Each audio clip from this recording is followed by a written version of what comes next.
optimal minimal. At this altitude, I can run flat out for a half mile before my hands start shaking. Can I ask you a personal question? Now would seem an appropriate time. What if I did the opposite? I'm a cybernetic organism, living tissue over metal endoskeleton.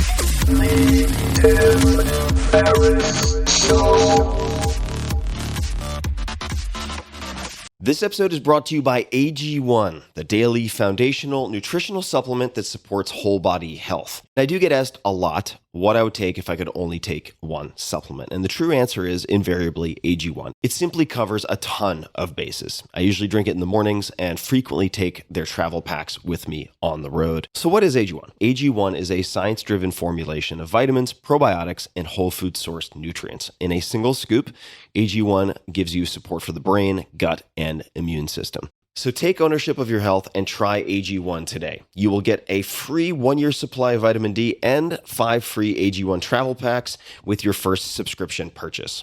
So learn more, check it out. Go to drinkag1.com/Tim. That's drinkag1, the number 1, drinkag1.com/Tim. Last time, drinkag1.com/Tim. Check it out. Hello, boys and girls. This is Tim Ferriss, and welcome to another episode of The Tim Ferriss Show, where each episode it is my job to deconstruct a world-class performer, to tease out the habits, routines, tips, favorite books, etc. that you can use, whether that is someone like Jamie Foxx, or a chess prodigy, or a special operations commander, and everybody in between. This episode, we have Alex Honnold. I've wanted to interview Alex for a very, very long time. You can find him on Facebook.com/Alex Honnold, Honnold. He is a professional adventure rock climber whose free solo, that means no ropes, no partner ascents of America's biggest cliffs, have made him one of the most recognized and followed climbers in the world. If you want to sweat profusely from your palms, you can watch videos of Alex, and I'll put them in the show notes at 4hourworkweek.com/podcast.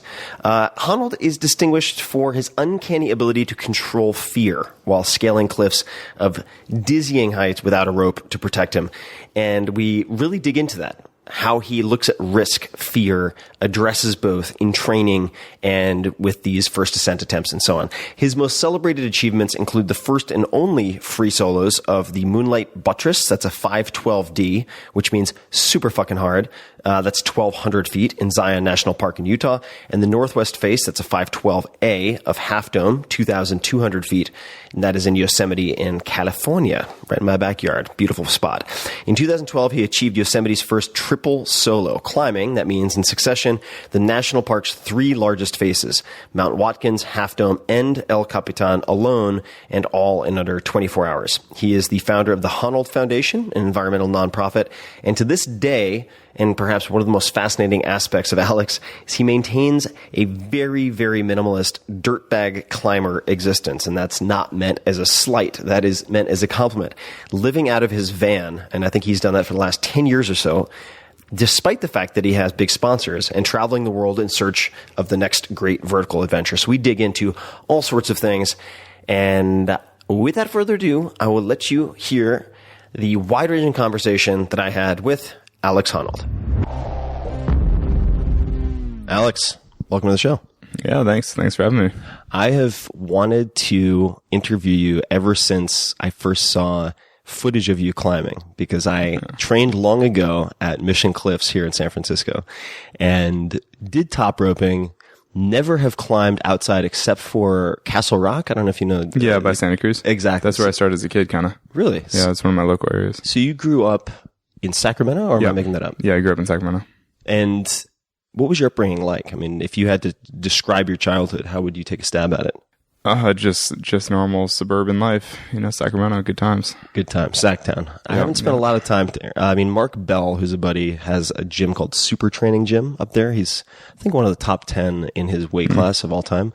That is the extent of my exposure to Sacramento, is just hanging out with him and feeling really weak, which probably would have been the experience if I'd gone climbing with you, even in the early days. What did your parents do?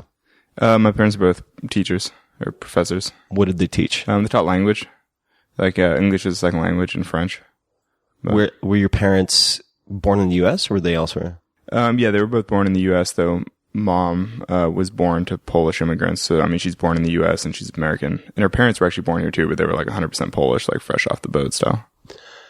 How did you start climbing? I know it's probably a story that you've told a million times, but how did that begin? My parents just read about a gym opening in Sacramento and they thought I'd like it. And so they took me to a climbing gym. I mean, just like you were saying with Mission Cliffs, like there was a comparable gym in Sacramento. And so I went in there when I was maybe 11 and then just kept going all the time. What was the first day like? Can you describe? I honestly have no recollection. I was like an 11-year-old. Yeah. And then I probably went to the gym, 3 to 5 times a week from 11 to 18. So it's like it all kind of blurs into like one epic gym session. Did you know in the early days of going to that gym that you had a predisposition to it? No, not particularly. I mean, I loved climbing and I loved going in there and just playing all the time and climbing as much as I could, but I was never like gifted in the way that a lot of people are gifted rock climbers. And, I wasn't like winning the competitions or anything. I did some comps on and off throughout my teenage years.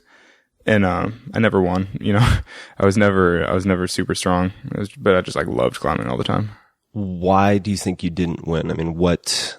Well, because I wasn't very strong, But strong meaning in what capacity? Like I like to dig into the details with this stuff. For example, I mean, this is kind of getting into the nitty gritty, but that's what this is about. Yeah. Okay. Here we go. So Chris Sharma is like basically been the best climber in the world for the last 20 years. And he was like my hero when I was a kid, or, he was one of the people I watched videos of and I was like, that guy's the man. So he's from Santa Cruz. He started climbing when he was 14. And when he was 15, he put up a route called Necessary Evil outside of Las Vegas. And it was like the first 14C in the country. So it was the hardest route in America. And he did it after 1 year of climbing as a 15-year-old. I mean, that's like a prodigy. I mean, he was like freakishly strong from the get-go. He could just always pull on really small edges. He had freakishly strong fingers. He could do one-arm pull-ups off like anything. And you're like, that guy's gifted. I was not that guy, Actually, this season I tried to do that route Necessary Evil, this winter and I totally failed on it. I was like, I still couldn't do it. And I was like, God damn, I've been climbing for 20 years and I like tried pretty hard, and I still just can't climb as well as he did after 1 year. Well, I still can't climb as hard. Like I'm just not as strong as he was after 1 year. I mean, there are plenty of things that I'm probably better at than he is. It's all relative technique and everything. What would some of those things be that you're better at? Well, not to necessarily compare you to him, but well, just so that you're very good at. He's never done any alpine climbing. He's never really done any big walling. He's probably not super efficient logistically, and but he's very, very strong. And I'm just not strong like that. But I do other types of climbing. For those people who are not familiar with the world of climbing, could you describe some of the different types? So the alpine, big wall. Yeah, so climbing is pretty complicated because it ranges from, say, indoor bouldering, which is probably the simplest thing you can possibly do, to alpine climbing, like climbing in the Himalaya or climbing huge walls around the world. And so that involves like ice and mixed climbing where you're using ice tools and crampons and that kind of gear. And then, there's big wall climbing, which is basically climbing huge vertical rock walls where you're on the wall for multiple days. Then there's just a ton of categories. And the bouldering, so for people who don't know what that is, that's typically, it's no ropes. Yeah, it's unroped. An easy way to think of it is practice climbing. Right. Basically practicing movement. So you're climbing maybe 3 or 4 meters, maybe 5 max, but you're climbing small heights that you're comfortable falling off and landing on a pad. And you're basically just doing really hard physical moves. It's actually an easy way to compare it is, to the running world between sprinting and ultra running or something. Mm-hmm. Like the spectrum of climbing ranges from short and super intense to super, super long, but obviously low intensity. Mm-hmm. And I've always been more of the low intensity, long distance type of guy, where some people are just freakishly strong. And you were attracted to that because of the relative lack of strength, or was there something else that appealed to you about that? I don't know. I mean, I think it might just be one of those things that I've sort of naturally gravitated towards the thing that suits me. But I don't know. I mean, I think part of it is just that I've always loved climbing. I like doing a lot of rock climbing.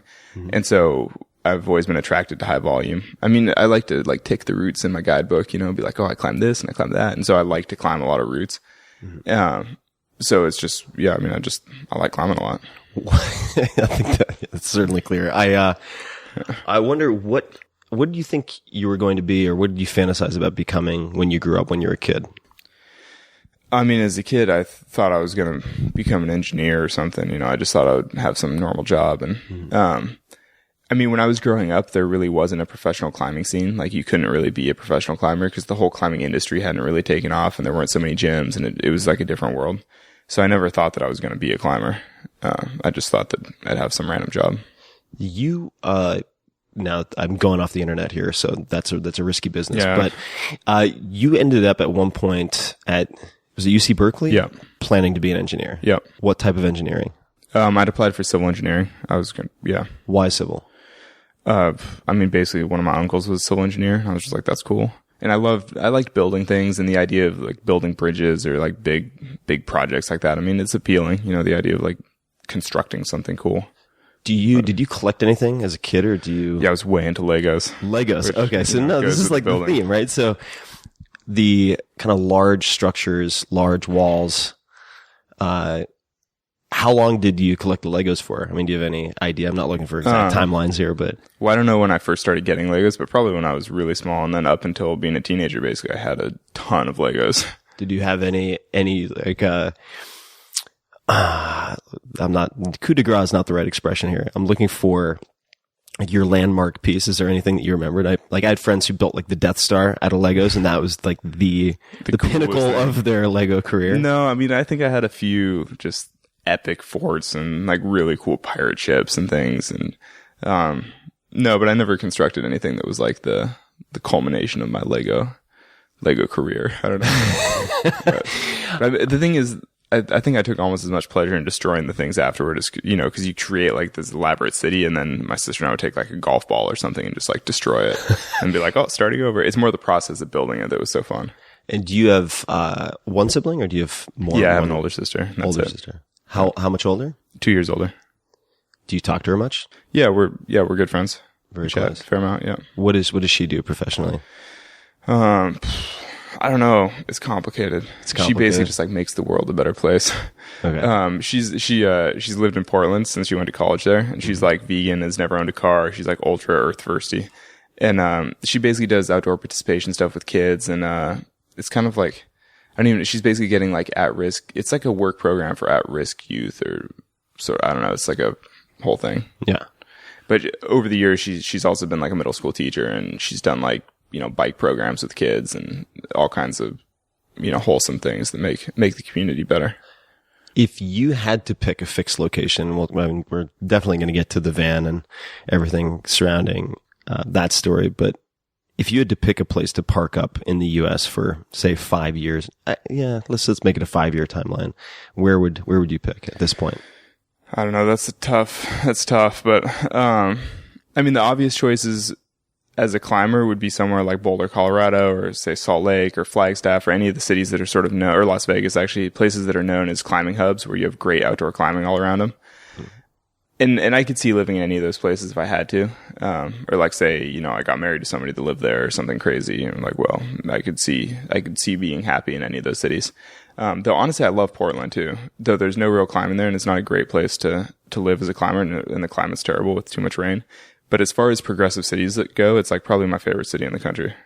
They have Voodoo Donuts too. I'm not sure if you're a big donut guy. I'm not. No, I've eaten there, and I was like, I didn't think it was that great though. Not the best. Yeah, I was like, I don't know. I was a little underwhelmed. Yeah, could have been my blood alcohol content at the time. But do you think? So I want to talk about climbing and the ability to climb full time, because you touched on, I think, a really important point, which is when you began climbing, the prospect of becoming a professional climber just didn't really exist, right, as a notion. Yeah, there were a handful of professional climbers when I started, but it was like such a small, there wasn't like a climbing industry. It was really small. Exactly. Yeah. And you have a reputation for, or you're well known for living as, and this is a term I hadn't heard until I watched a documentary that Yvon Chouinard was in, dirtbag. So like living as a dirtbag climber. Can you describe that? What does that mean, first of all? And what is your version of that? Well, so I guess that just means somebody who is like a lifestyle climber, like somebody who just lives to climb. So it's like the full time on the road, doing whatever it takes to be a climber, I guess. Being a dirtbag isn't a negative thing in the climbing community. Right. It's just like, oh, that guy's committed to the cause. And I'm sure there's the same kind of term for like the surf community or whatever else, people who just like live to go mountain biking or surfing or whatever, taking odd jobs and just like doing their thing just to be able to do their sport as much as they can. And it seems, I remember years ago, I chatted with Steph Davis, when I was running on the 4 Hour Body. It seems like a very semi-monastic lifestyle. I mean, you're really dedicated. It makes me think of like the marathon monks in Japan. But instead of, running every day, you're climbing, sort of this itinerant lifestyle. Now do you still live in a van? Yeah, I mostly live in my car, but then I'm overseas a lot more now. And then when I'm traveling for work stuff, I get put up in hotels or whatever. Mm-hmm. But yeah, I mean, I'm still focused in the van. What kind of van? Well, I just sold my old van. So I lived in a van for 9 years, and then I just sold it to one of my cousins because I was just kind of over it. I felt like I sort of outgrew it. And so now I have a Dodge ProMaster, which I can stand in, which is a big upgrade. How tall are you? Life. I'm like 5'11". So how have you kitted out this van to be suited to your needs? Well, so I actually just left it with a friend of mine who built it out while I was on an expedition in Patagonia this winter. And so he just made it nice. I mean, a super nice bed and like a kitchen and good cabinetry and, a refrigerator. And, yeah, I mean, it's basically a really small apartment. It's super nice. And, coming back to the industry. So, are there people who criticize the industry of climbing, sponsor influx? And the reason I bring that up is not because I'm critical. It's because I've seen, for instance, in the UFC and MMA, when in the very early days, it was really unfeasible for people to be professional MMA athletes. Mm-hmm. And as soon as sponsors came in and you had that sustainability, the level of athleticism and training and competency just went completely through the roof. Mm-hmm. Is there something similar in climbing? I mean, how do you feel about the so-called climbing industry? I mean, I think it's great. I mean, there is obviously criticism. I mean, you can find stuff online you can always find traditionalists and stuff who are like, this isn't the way it was when I grew up, so I don't think it should be this way. Or like, I feel like it's corrupting the art of climbing or whatever else. The having corporate money coming into the climbing world is tainting the artistic experience. I mean, whatever. I mean, you can find criticism for it. I think it's great. I mean, obviously, since I'm making a living from it and I'm able to go climbing all the time, I'm very content with the whole situation. But mostly, I just feel like it's sort of a natural outgrowth. I mean, climbing gyms are becoming much more popular because people enjoy climbing, and so if people are into it and the industry's making money, then power to it. Well, it also strikes me as sort of not a self-fulfilling prophecy, but a virtuous cycle in so much as the more people see your exploits, Sharma, people of that caliber, the more they're inspired to try climbing, the better the gyms do. The more climbing. Actually, I don't do you know. not think that's well? That might be true a little bit, but I honestly think that part of it is just having the facilities. Like the more good gyms there are in urban centers, the more people just wind up trying it with their friends or whatever. When you have like a nice bouldering gym next to a college campus, like everybody tries it because it's fun, it's sociable, everybody has a good time, and I feel like that sort of like grows the sport. Yeah. So the supply helps create the demand. Yeah, to some extent, but. I really doubt that any particular climbing film can be responsible for like growing the whole industry. It has more to do with tons of people like going to gyms and trying it and enjoying it and going more often. Yeah, I guess it depends a lot on a multitude of factors. I mean, with not to belabor the point or the comparison to the MMA world, but like the Ultimate Fighter was kind of the breakthrough for them and then led to a lot of gyms opening. Yeah, though climbing has never had anything quite that. No, totally. Like, I don't follow fighting at all, but I've even heard of Ultimate Fighter and that kind of stuff. And so I don't think climbing has really had that. There's no like big hit reality TV climbing show. No. Though actually there have been pitches for that kind of stuff though, which are pretty comical. Yeah, I'd love to see the actual. It's aliens meets bouldering, or like. No, there was an ultimate solo thing that got like pitched to me once, and I was like, dude, you can't just take random people off the street and like train them how to solo for 6 weeks and then just like set them off up a big wall. It's like Yeah. I was like, you may as well just have gladiators fighting lions in the pit. It's like people will literally die on your television show. Like you don't want people dying on TV. Like, and they're like, no, that's exactly what we want. Well, I was like, are you guys kidding? Because you have to insure the show and everything. Like, no one's gonna make this because like half your contestants are gonna die. Like straight up. That's so messed up. Yeah, we'll have some beer sometime and talk about exploits in television. But when you are getting ready to climb something that is going to be challenging, I'm not saying like a first ascent or something like that, but really anything that you're expecting to be reasonably challenging. What does your self-talk sound like? What is your do you have any sort of prep, anything you ritualistically say to yourself before you get going? No, I don't self-talk like that. But normally if I'm planning on doing something challenging, I spend the time sort of visualizing what the experience will feel like and what the individual section. So, I mean, with climbing, there's a component to it of just memorizing the actual moves. So I'll think through the sequences and make sure that I remember like which foot to move in which order and like how to do everything. And then, particularly if it's a free solo or something, if I'm climbing ropeless, then I'll think through what it'll feel like to be in certain positions, because some kinds of movements are insecure. And so they're just like kind of scarier than other types of moves. And so it's important to me to sort of think through how that all feel when I'm up there, so that when I'm doing it, I don't suddenly be like, oh my God, this is really scary. You know, like I know that it's supposed to be scary. I know that's going to be the move. I know what it's going to feel like, and I just do it. So you rehearse the fear in a sense, or rehearse the sensation, one type of which could be fear. Yeah, and I think through, you know, how airy certain positions will feel, because sometimes you can be all spread out with like the void below you, and you're just like, wow, this is like quite the air around me. And so it's good to have like thought about that. Basically to think through all potential things beforehand, so that when you're up there, there's no like unexpected thing that happens. You know, we were talking earlier about this odd looking fellow, the white bust over on my counter, who is, for those of you who don't have a visual, is Seneca the Younger, which was a gift. And of course, those of you who listen to this podcast a lot know that I'm somewhat obsessed, compelled to read a lot of Stoic philosophy and Marcus Aurelius and so on. How would you describe if you had to take a stab at it, I know this is a hard question, but you're just like general, how does your philosophy or philosophies of life and living differ from most people? I don't know. I mean, I've never really thought of any comprehensive life philosophy or anything. You know, I don't feel like I have a particular set of principles that I live by, though, you know, I suppose I'm pretty minimalistic and you know, I'm leading a fairly simple life. And I mean, I guess that's basically how I live. I don't know.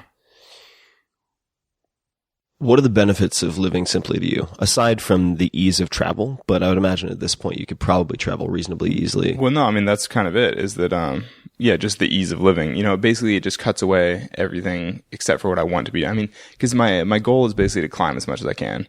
And that's what I enjoy most in life, is climbing. And so everything else, to some extent, is a distraction from that. And so, you know, I basically just cut away what I don't need. So I heard a story, and this was like a friend of a friend of a friend relaying something they had heard. So we'll see Okay. where this is. Yeah, it's like telephone. Yeah, exactly. So who knows? Yeah. But they told this story about you free climbing, and this Or free soloing, probably. I'm sorry. Yeah. That's right. Free soloing. A big wall where at some point there were some people resting. I don't know if they were in a, how do you say it? Bivouac? Portaledge, maybe? Portaledge? The camp thing that you're Right. Yeah. And you kind of ducked your head around the corner and were like, hey, can I borrow some chalk? And they're like, sure. And gave you some chalk. And then you were like, thanks. Great. And just kind of like continued on your merry way. Has anything like that happened, or is that just Yeah, no, so that is a real story, sort of, with some details. Okay. Can you tell the story? Yeah, so I was soloing the triple link up in Yosemite, so I wasn't free soloing, but I was climbing by myself. So I had I had a small rope, and I had some I got it. gear Okay, on so me. this is an important distinction. So Yeah. Okay, got it. So solo climbing is just climbing by yourself. Yeah, free soloing means that you're free climbing, and With free no climbing ropes. means using your hands and your feet and not using gear.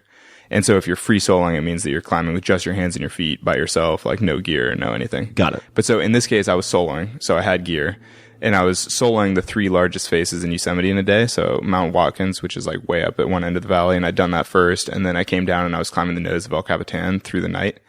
And in the logistical shuffle and the darkness, whatever, I forgot my chalk bag. So I basically climbed the first 1,000 feet of the nose without a chalk bag.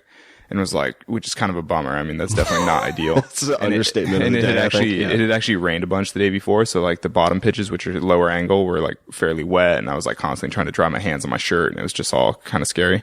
And so I got up to this ledge called Bolt Tower, which is, you know, about a quarter of the way up the wall. And there were 2 groups bivvied on the ledge. And 2 of the people were just like passed out, and the other 2 guys were like cooking dinner. And so I pop over the one side of the ledge, and I'm like, hey, so could I borrow a chalk bag? And they were like, yeah, I mean, I guess, like, no problem, you know? And so one of the guys gave me this chalk bag that was like completely full of like fresh chalk. I was so stoked. And then I took his chalk bag and then I climbed to the top of the root and then I left it like tied to the tree on top. And the guy got it back. I met him again later. And yeah, so they got their chalk bag back like 4 days later. But do you have a particular type of chalk that you like? no, but I mean, any chalk feels amazing when you just climbed 1,000 feet of wall with hands like are wet. you know? Yeah.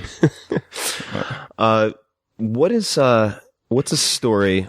And I realize a lot of these questions are kind of out there, but what is a story that your family or parents like to tell about you?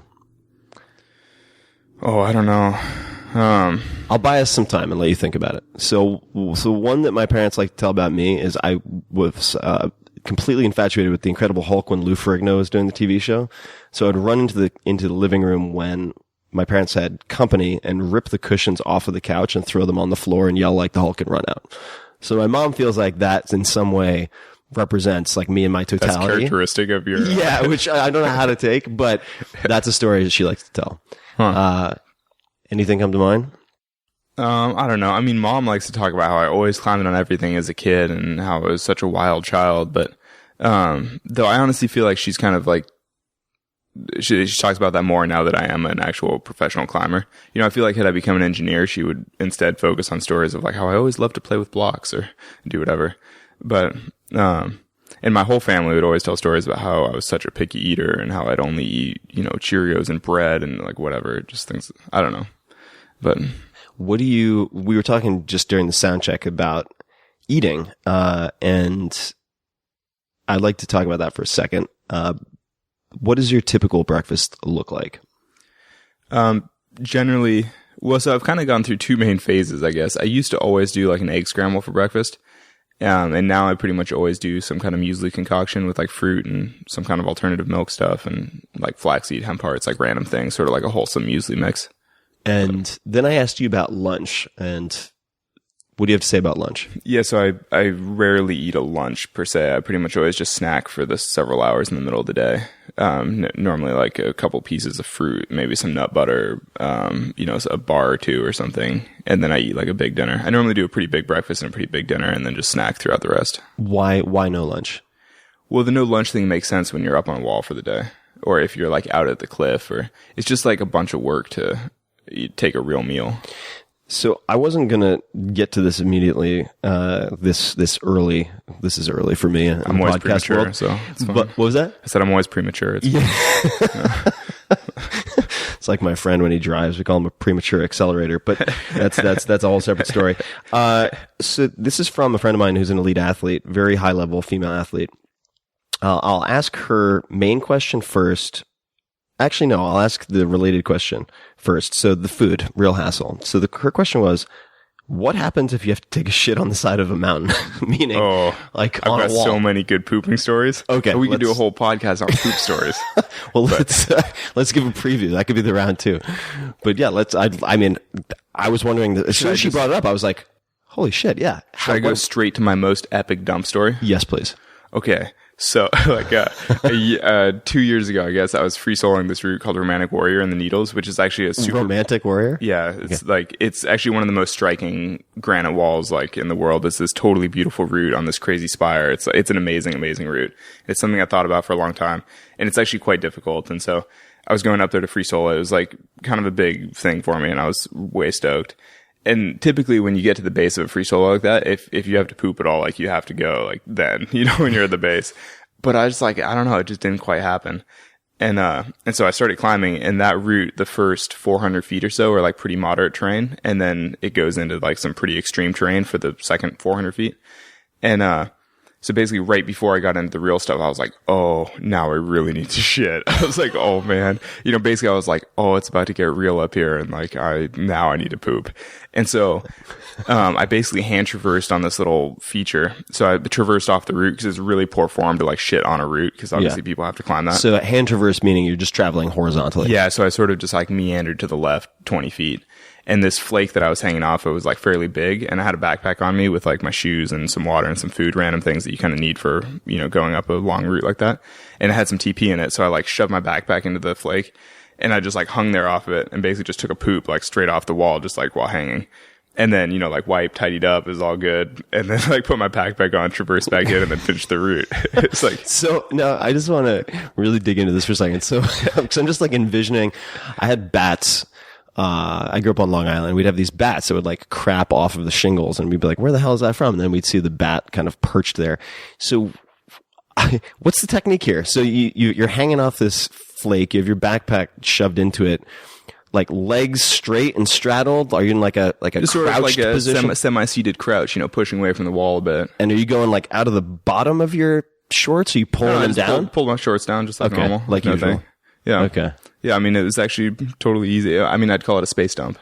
Dump. Yeah, a climber would call it like a perfect space dump. It's just like taking a dump in a free space, and it just disappears. All right, so what are other challenges of climbing on big walls aside from the, yeah. Don't let that give the wrong idea, because normally you try to like poo in better places, preferably a toilet, like, or at least like burying it properly at the base, or, like being responsible about it. But like from time to time that happens, Things happen. Yeah. What are other issues that crop up that people might not think of when you're doing these climbs? Well, people frequently ask, like, what do you do if you have to pee or whatever? Because they think, I think that people have the wrong impression that free soloing a big wall is just like holding on for dear life the whole time.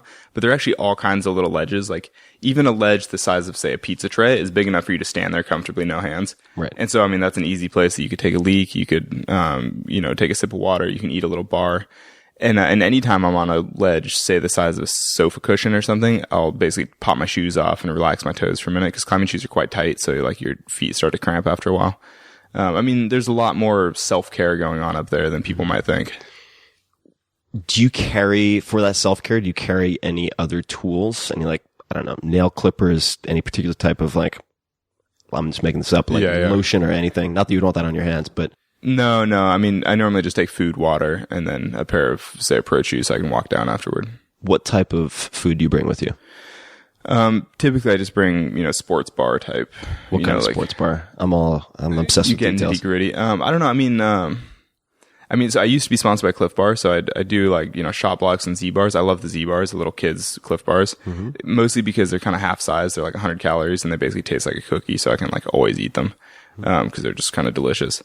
But now I've been kind of getting more into like nut butters and things. Though the typical free solos are short enough that you don't really need like a full hearty meal. You can kind of get by with like a pack of shot blocks or like one sugary thing to just kind of keep you going.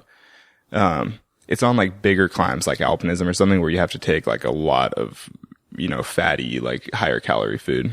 So this is actually, I will be the first person to admit that I actually do not know what alpinism is. But one of the questions that came up, this is from Kelly O'Shea, one of my listeners, is ask Alex about his recent achievements in alpinism. What was it like as someone who's so accomplished in one discipline to be a beginner again in another type of climbing? Can you explain what alpinism is and then how you would answer that?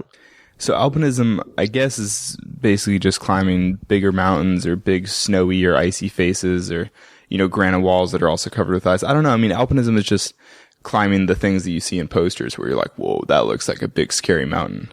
Because I've always been more of a rock climber, which is climbing like vertical, dry granite walls. Alpinism is like when you do that in more remote places and like you hike across a glacier, you get to the bottom of some huge icy face, and then you do all kinds of shenanigans to get to the top. But so what mistakes did you make, if any, when first starting that type of climbing? So basically, I haven't done a lot of alpinism, and I can't ice climb at all. I've like never led a pitch of ice, but I've actually done a handful of things that are considered like noteworthy alpine ascents now, but it has more to do with choosing like the right partners. Cause I go with somebody who's like way more experienced than me, or just someone who has much more of a plan. And then it's sort of about the division of labor, like someone who's good at one thing, and then I'm obviously good at the rock climbing component of it. So even though I'm a total beginner with the ice climbing and with all the logistics and the camping and like dealing with living on a glacier, all that kind of stuff is totally new to me. But at least I know how to do the climbing pretty well. So then, you just find the teammate who complements that skill set well, and then you can go out and climb all kinds of crazy things. So now, I probably mentioned this in the intro, but just in case I haven't, for people listening, I'm sitting in my living room. We are sitting in my living room, and we have a whole like phalanx of people surrounding us because we're filming this. Now, one of the people here has actually been on the podcast before. So Jimmy Chin, how does your climbing differ most from his? Well, Jimmy Chin is predominantly a photographer, so his climbing, it's not really climbing. It's mostly just going up behind people to take pictures. But I'm talking to you, Jimmy. No, I mean, but so Jimmy has been classically more of a big wall climber.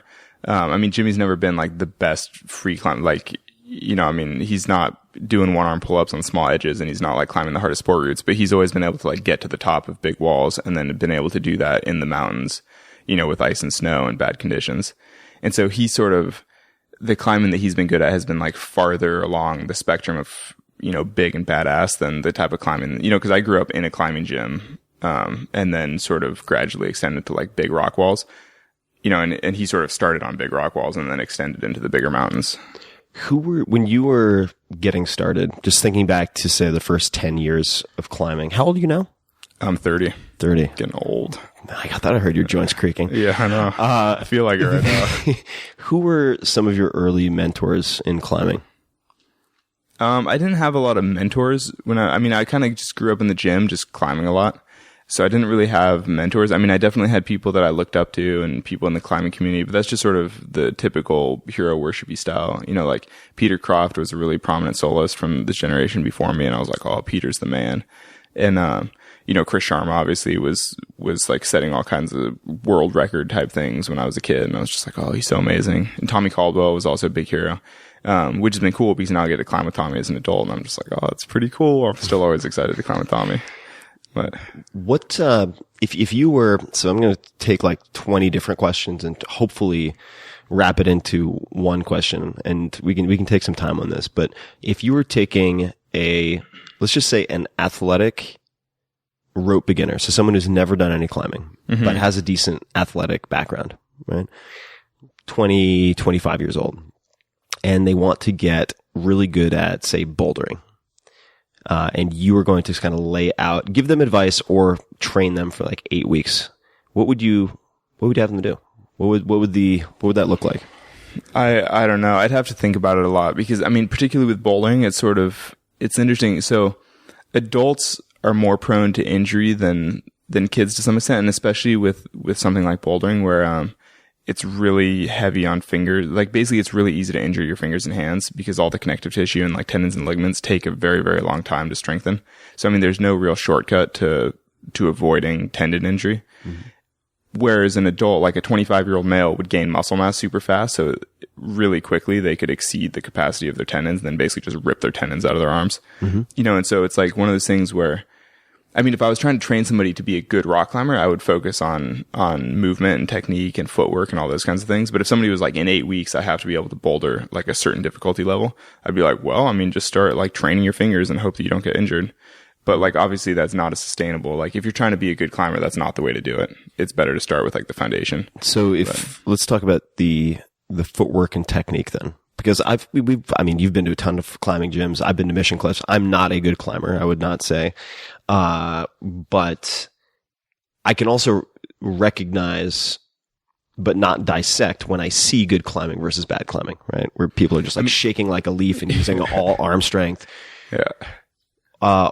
What types of advice would you give someone who wanted to do it the right way, but they're like, all right, I want to focus on the right things. What should I really focus on? And I would say the right things are movement and technique. And so like how you move over the rock, it has nothing to do with how well you can hold on or like how hard you pull. It has to do with, knowing where your center of mass is and like being able to move your body around in the right way so that you can stay balanced over your feet and you can move yourself upward with your feet. Mm-hmm. How do you conserve energy when you're climbing? Leaving out the pizza box sized ledges and so on. No, I mean, the main ways to save energy are to keep your weight on your feet, which is kind of the same thing, to stay balanced over your feet so that as much weight as possible is on your feet. So you're just standing. and then to keep your arms straight or to keep all your limbs straight so that you're hanging off your skeleton more than your muscles. Because if you have your arms bent at 90 degrees like a T-Rex or something, then you're like totally engaging your bicep and your lats and you're getting tired. If you have your arms totally straight, then you're only engaging just as much muscle as you need to keep your fingers holding on, but everything else is relaxed because you're hanging off your bones. So I want to underscore something you said a little earlier, because a lot of sort of aggressive dudes listening to this podcast is aggressive dudes. Aggressive dudes meaning they're like, hey, Wiggs, let's slap on a ton of muscle on my arms and like biceps and lats and go crush this bouldering wall. But you made a really important point, several, one of which was that if you pack on a lot of muscular strength, you can outstrip your sort of tendon and connective tissue strength really quickly. Well, particularly as an adult. I mean, if you start climbing as a kid, then you gain muscle at the sort of the same. Yeah. You know, that's why, you're in like hormonal nirvana as a adolescent. And this is something that also a guy named Chris Summer, Coach Summer, underscored for me. He is the former national gymnastics team coach for men's. And he was saying that unlike many other sports, like it's contraindicated to say use anabolics in gymnastics because all you're going to do is end up rupturing a tendon or a ligament for the same reasons. Yeah, totally. Same as climbing. What do you worry about when you go to sleep at night? If anything, like when you worry before you go to bed, what kind of stuff do you worry about? I was like, that's a quick 180. Yeah, but, this is going to be full of all sorts of weird 90-degree turns. Yeah, keep listeners on their toes, you know, so that people scrubbing through the podcast get confused. Yeah, like, wait, I don't want any storyline that they try to skip ahead. Yeah, exactly. With. No, I don't really worry that much when I sleep. I mean, the stuff that I get stressed about is all like real life stuff with, dealing with email and responding to calls and like, hustling and I don't know, like doing my taxes, like all the stuff that I'm just like not good at. So let me ask, this is like partially me turning this into a therapy session for myself. Should I just lay down? Oh, for yourself. I was like going to lay on the sofa here. I'm getting all psyched. That's usually my second date podcast approach, but just relax. But the question I'd like to ask is why do this? When is enough to fuel the climbing? Meaning, what do you hope to do with the additional money you make above and beyond what you need to sustain climbing often? Because it's not at a certain point you surpass that pretty easily, but you're certainly keeping busy. You have a number of sponsors. You're tremendously good at what you do.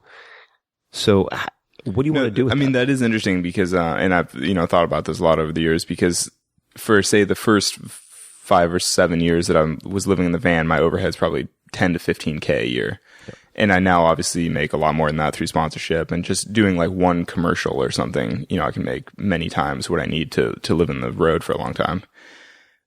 And so, part of that, I mean, I'm obviously saving for retirement and things like that, trying to be responsible with money. But, and then I've also started a foundation where I've been giving probably a third of my income now to environmental nonprofit things. But yeah, basically, I mean, honestly, the foundation was kind of my response to that kind of stuff because I was like, I just don't need to make more. But the thing is, it is actually kind of fun to make more. It's like fun to do the random opportunities, like to do a commercial project or to like give some talk to some interesting company or, whatever. I mean, it's kind of fun to be able to hustle out money like that. Mm-hmm. But then it's like equally fun to be able to, use that money for something positive, which is, through the foundation, basically. What is the name of the foundation? Oh, it's just the Honnold Foundation. Easy to remember. Yeah, it's like kind of douchey, but like it kind of made sense. I don't think it's douchey. I think it's easy to remember and just sensible. So the reason I was asking about what do you worry about before you go to bed is because there are people. I have never seen so many questions about brass balls in my life. When I polled my readers for questions for you, and we've never had an in-depth conversation. But I know a lot of people say here in Silicon Valley or other folks who give the appearance of being invincible. They never worry about anything. And it can be kind of demoralizing for people who feel like they need to be superhuman to achieve good things. And so what I always like to ask people who are spectacularly good at what they do or dig into is like what challenges they've had or what they struggle with. So for those people who say like, that guy's got everything together, he doesn't worry about anything, I'm not like that.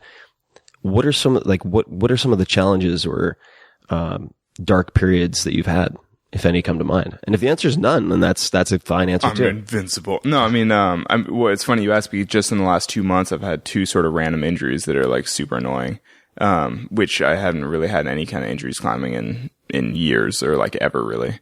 But like last month in April, I got dropped by my partner. So I got lowered off the end of a rope, and I like compression fractured 2 vertebrae in my back, and I was ultra bruised. And so my hips and butt and stuff, my back's been really tight. I've been kind of achy. Though that worked out kind of okay. It was 2 days before I was supposed to fly to China for a climbing expedition. And so I was like, well, all the travel time will sort of be like good rest, I guess. And then, I got there and I was like a creaky old man, but I actually did manage to climb the thing that we were hoping to do. And it all kind of worked out okay in the end. But, there was definitely, it was a little touch and go, because I was like, at first, I mean, when I was going to the airport to fly to China, I couldn't even lift my duffel bags because like my back was too sore and everything was too creaky. And then actually just like 2 days ago, I took a weird fall. Well, actually I took a totally normal fall, but I somehow tweaked my hand in a weird way. And, actually, I mean, you can probably see the back of my right hand. Yeah, I was really looking at that. Yeah, my right hand is like all messed up right now. And I mean, there's definitely a lot of uncertainty there, because I mean, I can't even like click the power button on my phone without like pretty serious pain with my right hand right now. But, it's been 2 days and it's kind of improving, and, we'll see. Like, and the thing is, the forecast is rain for the next 3 days. So I'm like, well, I'll have 3 days to rest. And then, maybe it'll be okay, or maybe it'll be good enough that I can at least work towards some of my other goals for the season. And then by the time it's recovered in, say, another 2 weeks, I'll be like ready to, do some of the things I want to do. I mean, we'll see. So which is kind of how China went. I was like, well, I can at least do all the work towards what I'm trying to climb while I'm crippled. And then by the time I was ready to actually try to climb the route, I was like, oh, well, I'm actually feeling good enough by now. And I was able to do it. Do you ever get depressed, or have you ever been depressed? Yeah.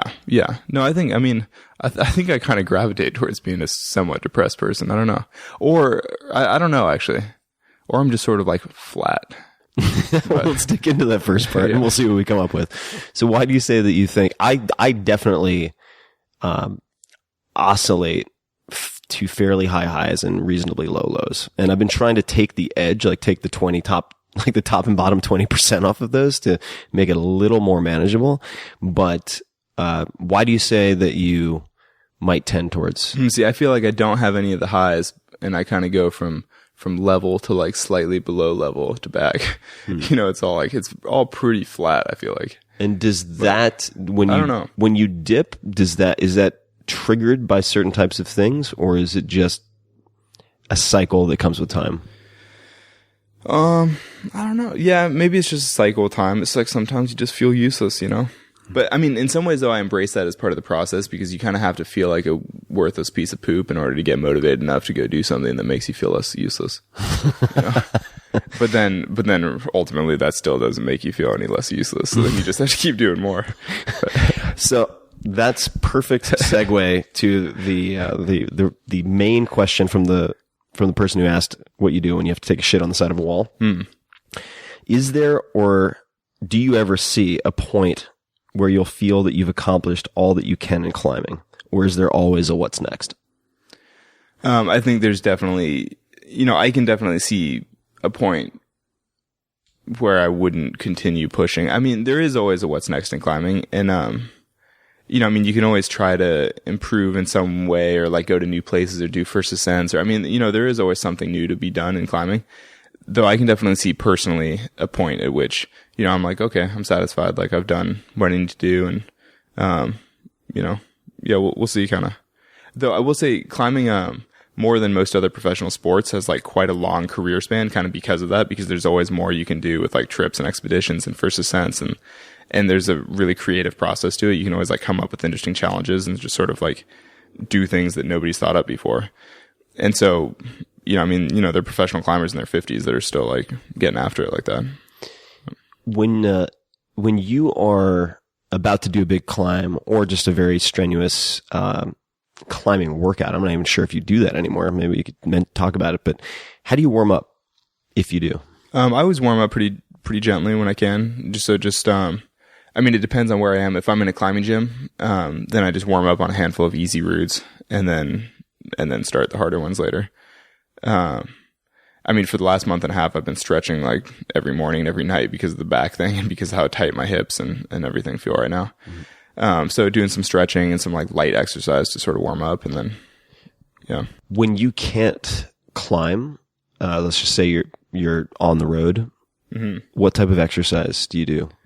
I mean, I try to still climb when I'm on the road. I mean, there's just so many gyms in different places that you can always do that. But if there's absolutely nothing, then maybe I'll run or I'll go hiking, or it kind of depends on what opportunities there are. I mean, I'd rather go mountain biking than other things, or I'd rather go skiing if that's available.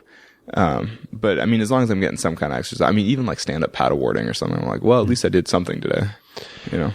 A lot of recreational climbers deal with, as we've touched on earlier, sort of hand issues, wrist issues, elbow issues.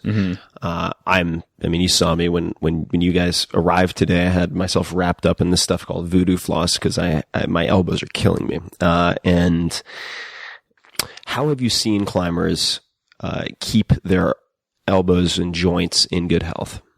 Is there any particular approaches that you think have no, merit? I mean, I don't think there's like an easy answer to that kind of stuff. I mean, I had some elbow issues for a while. Now it's like 8 or 9 years ago or something, but I had sort of like chronic elbow pain on and off for almost a year. But then eventually it just sort of resolved. And I mean, I think the best way with that kind of stuff is sort of prevention, you know, like maintain antagonist muscles and just sort of like stay well balanced and everything. And if you start to feel achiness or pain coming on, then to, you know, take the appropriate rest or maybe change your training to some extent, or basically just not to let it become a big problem. Cause I feel like all those overuse injuries, like once they're a problem, then it's like really hard to deal with. So the antagonistic muscles, meaning if you're doing a lot of, say, like flexor work, kind of gripping that you're going to use like finger extension and wrist extension and so on. Yeah. Though I've actually never done the whole extension stuff with hands. I don't know. But to me, antagonist muscles are more like doing push-ups or random, you know, or tricep pulls or things to balance out your arms a bit. Since you do so much pulling, like to be able to do some kind of pushing sometimes. But what's in your mind separates a great climber from a good climber? And you can answer that however you want. I don't know. I mean, yeah, I don't know. Okay, I'll ask it differently. Who impresses you right now as a climber? Just one of, I'm sure, many, but this kid Marc-Andre Leclerc. Marc-Andre Leclerc, the student of this Canadian guy. He's been doing like all kinds of crazy alpine soloing. You're just like, whoa. What makes it so crazy? I don't know. It just like kind of blows my mind a bit. And it's funny because I actually don't ice climb or alpine climb at a high enough level to quite understand what he's doing even. Like, so it's hard for me to probably appreciate just how hard it is. But then a lot of my friends who do climb at a very high level are like, whoa, that's messed up. And I'm just like, yeah, respect. Like, I don't know. And for those people who want to see visuals on this stuff, we'll grab some video and links to.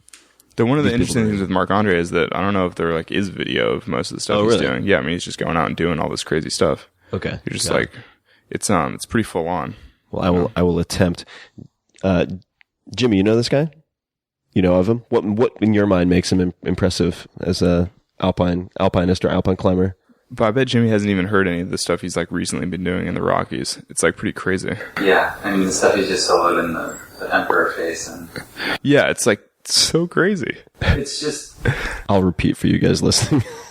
And the level is like extraordinarily high, and I think that in climbing there's like people who kind of, you know, every generation there's like an evolution, progression of the sport, and every so often there's people who come in that like jump a generation. Kind of, I feel like he's kind of in that space doing things that people weren't considering. So so just to try to paraphrase here, so his commitment level is just next level, and he's sort of pushing everyone else to consider things that haven't been done. Usually, like alpine climbing at that level is that commitment level is based on how much experience you have, and he's very young. Mm-hmm. Though he does have a ton of experience, really. I mean, you know, because he's just done so much of it. Yeah, he's been doing like a. But I mean, for like, you know, normally. Like, yeah. So the commitment level, meaning pushing the envelope, is usually predicated on experience level. Therefore, you see some of the older guys doing it, but not even. You're not seeing older guys doing it. Yeah, because they're all like, "That's messed up." On the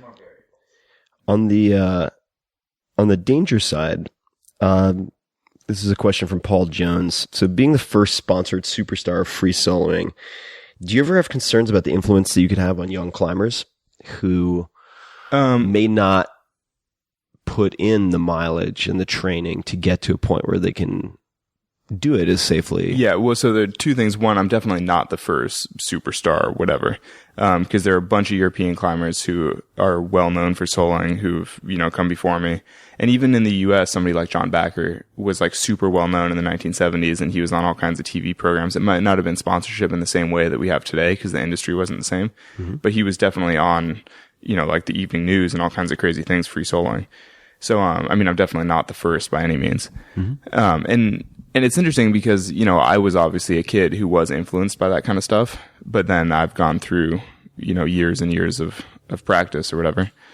I kind of feel like soloing is a bit, I don't know, almost like self-regulating in a way, because the thing is that anybody can watch a video and be like, I want to do that. But then as soon as they climb 15 or 20 feet off the ground, they start to have a very frank discussion with themselves. Like, do I really want to do this? Like it suddenly feels very scary. Cause people have like an overwhelming fear response to the prospect of falling to their death, and so I have an overwhelming fear response just watching videos of it. Well, yeah, exactly. That's kind of the thing, is that hardly anybody sees that film and is like, oh, I'm going to go do that. And then even if they do, once they start trying to do it, it is actually quite difficult to climb these walls. So it's not as if some kid can just like wander up and do that. And even if they are strong enough or like, well versed enough in climbing to climb a little bit, then they're also like, wow, this is really, really scary. I didn't expect it to be this scary. And then they just climb back down. So, I've thought a little bit about influencing kids and like, wondering if that's a bad thing. But in general, like you just don't really see copycat things. Like you see it a lot more in gravity assisted sports or like action sports. So like kayaking or skiing or something where like anyone can just line up at the top of a cliff and be like, I'm going to huck this cliff and I'm going to stick it and it's going to be sick. And then once they sort of commit and start going, it's like they're going off the cliff one way or another. They can start the music. They can't turn it off. Yeah, exactly. But with climbing, it's like, each move that you make upward is like a decision that you're going to continue going upward. You have to decide over and over, like, I want to keep going. I want to keep going. I want to keep. And at a certain point, you're like, I don't really want to keep going. Like, I think I want to go down. And then you're just like, mommy, and then like, yeah, have you ever hit that point when it was, let's just say, when I've started screaming for mommy? Well, yeah, screaming for mommy, or like hundreds of feet up and you're like, I don't want to keep doing this. Yeah, no, I've definitely had a bunch of times soloing where I'm like, I'm not into this. I'm going down. And what happens then? Because I've never seen footage of you climbing down. Well, and the thing is, but that's kind of a practical thing, is that if you have people that are filming with you, it's like obviously you're doing something that you've rehearsed or a lot about, or it's like it's a classic enough route that it's worthy to film on. Like you have all those epic misadventures on things that like aren't that well known, that people aren't climbing all the time. But no, so I've had tons of experiences where, especially when I was younger, I didn't really know how to read topos that well, the little maps that show you like where a climbing route goes. So I'd look at it and be like, okay, I think I'm climbing that big corner. And then I'd go up there and be like, this isn't even the right route. Like, what the heck am I doing? And then I'd start like questing way to the left or right, being like, well, maybe if I traverse 200 feet that way, then I'll get to the real route. And then you're like, oh God, what am I doing? And then it all starts to go south, And then you would climb down in an instant. Well, or I would like quest over to some other route and escape off. Quest over is just a traverse. Yeah, or whatever, Or there have been a couple routes where I've been like, especially when I was younger, when I was soloing a route, and I get up and all of a sudden I'm like, oh, I'm on a bolted face, but this route isn't supposed to have bolts, and then I'm like, oh no, I'm on the wrong route. And then you like look over and you see that the real route you're supposed to be on is like 100 meters to the right. And then you're like, I wonder what route I'm on. And then you're like, oh, I hope it's not hard. And then you're suddenly like, shit. And then you start like pulling on the bolts, which is cheating. And then you're just like, whatever it takes to like get off this wall, And so you're like pulling on bolts and stepping on bolts and like doing whatever just to like get to the top. And then later you're like, oh, I wish I knew how to read the guidebook. Now, so this is a related question from Drew Cordova. So there's a video that shows Alex climbing El Cap free solo where he said he was freaking out. No, so that's incorrect. Well, there are all kinds of incorrect. I'm sure there's lots of incorrect. Yeah, just go on and I'll respond at the end. Where he's freaking out on the cliff face at one point. I'd like to know from his perspective what it takes to overcome that fear. Okay, so the video clip that he's referring to, I'm actually free soloing the face of Half Dome, which is a different wall. Yep. And that's actually complicated because it shows me standing on this ledge on Half Dome, like having a moment, being really scared. But we shot that film like a year after my actual free solo. So I'd gone up there and soloed it by myself, nobody around, which is kind of the point of free soloing normally. And then we'd gone back and filmed on it. And when we filmed on it, I walked out on that ledge and like had a moment where I was a little bit afraid, and then like sorted myself out, turned around and climbed back. But then they used the voiceover of me talking about the original experience when I'd actually been free soloing it the year before, where I had like a much more significant moment on a section 100 feet higher, which is actually quite difficult climbing. Because like walking across a ledge is never that scary. You know what I mean? Like in the grand scheme of rock climbing, like when you're standing on a ledge, like you're not scared. It just happened in that case because I was standing face out, which is like a little off balance and a little scary. And I was like, whoa, this isn't what I expected. But it's not that big a thing. Mm-hmm. But the actual experience up higher, it was like one of those things where they caught this moment on film and it kind of went well with the voiceover. So they were like, oh, perfect. Yeah, exactly. And so it made for a great film, and it definitely like shares the free solo experience pretty well. It was one of those things at first I was sort of annoyed that it's not the literal, like this isn't what happened. But the thing is, like, nobody's there when it actually happens, so then it does share the experience pretty well. So in the actual Half Dome experience when it was scary, even though, like you mentioned earlier, you've kind of rehearsed what it's going to feel like as you're going up this route, what do you, and not to belabor this point, but it's something I'm fascinated by. What's going through your head, and how do you? Well, so that particular Half Dome free solo, I actually hadn't rehearsed it that much, really. I'd sort of intentionally chosen not to rehearse the route very much because I was like, oh, that's going to take the adventure out of it. I want to just go up there and do it, which in retrospect, like, wasn't the best idea. But so, yeah, on Half Dome, I hadn't memorized the sequences. I didn't really know like exactly what I should do. I just knew that I could do it. Mm-hmm. I knew that I'd gone up there and I'd done it. It was fine, and that I was able to. You know, in retrospect, I probably should have spent a little bit more time. And so why I got so scared was I got up to a certain sequence and I basically like didn't want to trust a specific foothold. And I was like, oh, this feels like my foot's going to slip and I don't want to fall. And then I tried to use some other feet, but I was like, oh, these are worse. And, you know, so you're standing there hesitating, being like, what should I do? What should I do? And then you start to get all gripped, like, oh God, what if I can't figure it out? And like, you're obviously getting more and more tired as you stand there. Your calves are getting pumped. And, you know, yeah, it's traumatizing. All right, we're back in action. So during the little break, we were just talking about some past lives, and I was mentioning that I wanted to be a comic book penciler, was an illustrator for a period of time, paying expenses in college, and had this other weird side gig of bouncing, which was terrible because I was always the smallest guy as a bouncer. But what are the best and worst jobs that you had prior to climbing? I haven't really had that many jobs. I mean, I worked at the climbing gym as a kid, just, you know, cleaning the bathrooms and doing summer camp stuff with kids. And then I worked doing night security at Berkeley for a semester that I was there. I mean, I was only at Berkeley for a year. And so for my second semester there, I was doing night security. I was basically just like walking around campus at night, getting paid to like look at buildings. But when you were at Berkeley, how did you decide to leave? And what was that calculus like? I mean, how long did it take you to decide? I didn't decide to just drop out of Berkeley. It was more that I wasn't really happy there. And then, my first year at Berkeley, I happened to get second at the nationals. And so I got invited to the Youth World Cup, which was during what would have been my second fall semester. And so I decided to take the semester off and then go do, you know, Youth Worlds and then travel a bit and climb and do whatever. And also my father happened to die the summer after freshman year, and he was part of the pressure for like going to school. And not really pressure, but he just sort of like expected the kids to go to college type thing. And then when he died, it also left life insurance money for my sister and I to finish school. And so, you know, that sort of allowed me to not go back to school. And so, yeah. And so just kind of a combination of events just led me to take the semester off. And then I just like, you know, I've just taken the next 20 semesters off since then. Were you close to your dad? I was fairly close to my dad. I mean, we weren't super close in like talking about things and like having deep chats, but he definitely invested a ton of time in me. You know, he took me to the climbing gym all the time. He would drive me all over the state to competitions. You know, he would take me camping, take me outside. Like, you know, we would be doing family camping trips in the mountains and stuff. So I mean, he definitely put a ton of energy into me. Do you, and I apologize, I don't know your status, do you want to get married, have kids? Yeah, I think I'd like to have a family someday. So that brings up something that I've wanted to talk about and hesitated to ask, in part because I'm sure you've been asked a million times, but as it relates to mortality, let's just say that somebody came to you, so this is kind of 2 in 1. They said, I have $10 million and I'm going to dedicate it to you, but with the following condition. You have to predict how you're going to die accurately. And in that case, it goes to the cause of your choosing. So what would you predict, and what cause would it go to?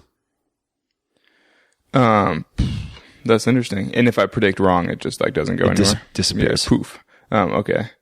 I don't know. I mean, I think I would predict, I don't know. I'm sort of 50-50 between natural causes, just like dying of old age at some point, or like climbing accident in the grander scheme of like not necessarily, like falling to my death, which is what people think with the free soloing, but just the random stuff like, rappelling in the mountains, or like being swept by an avalanche, or like being hit by a random rock, because there's a lot of just like random chance, or not a lot, but there is random chance involved with climbing.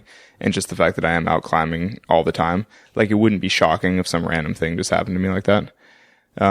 Though, I mean, that's kind of the price to play, if you're going to be in those places, like there is just a random risk associated with it.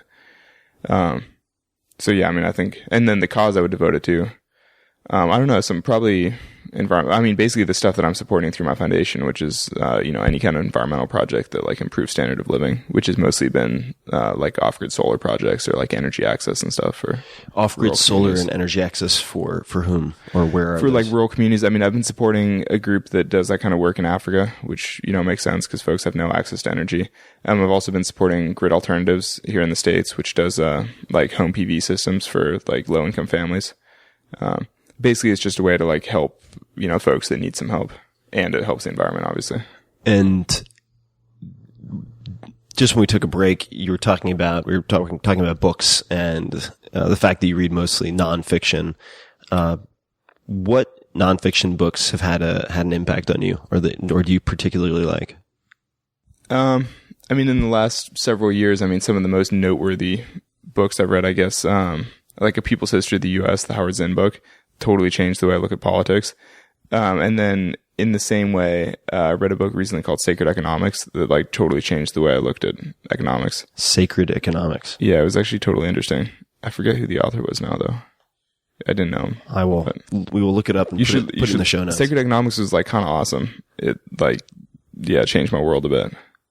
But, what's the kind of basic thesis of Sacred Economics, or is it? I don't know what the author would say that the thesis is, but the things that I took away from it were, basically he's sort of envisioning different systems for like a more just kind of economics, because our current style of capitalism basically just concentrates wealth in the hands of the already wealthy, and that's kind of like by definition the way interest rates work and stuff. Like if you have a lot, you'll just continue to make a lot, and that's not a fundamentally fair system, because if you don't have anything, you continue having nothing. But if you already have more than you need, you just get more and more and more. And that's just like not the way the world should work, I don't think.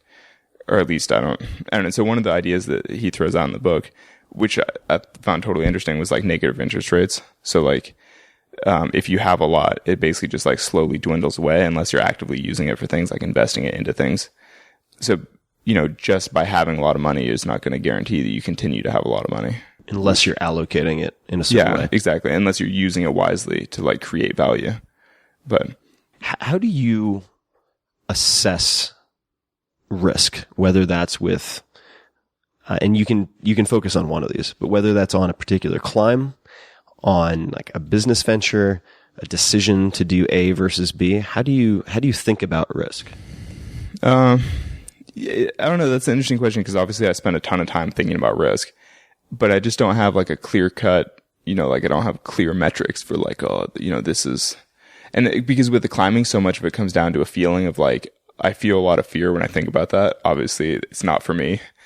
Yeah, I don't know exactly.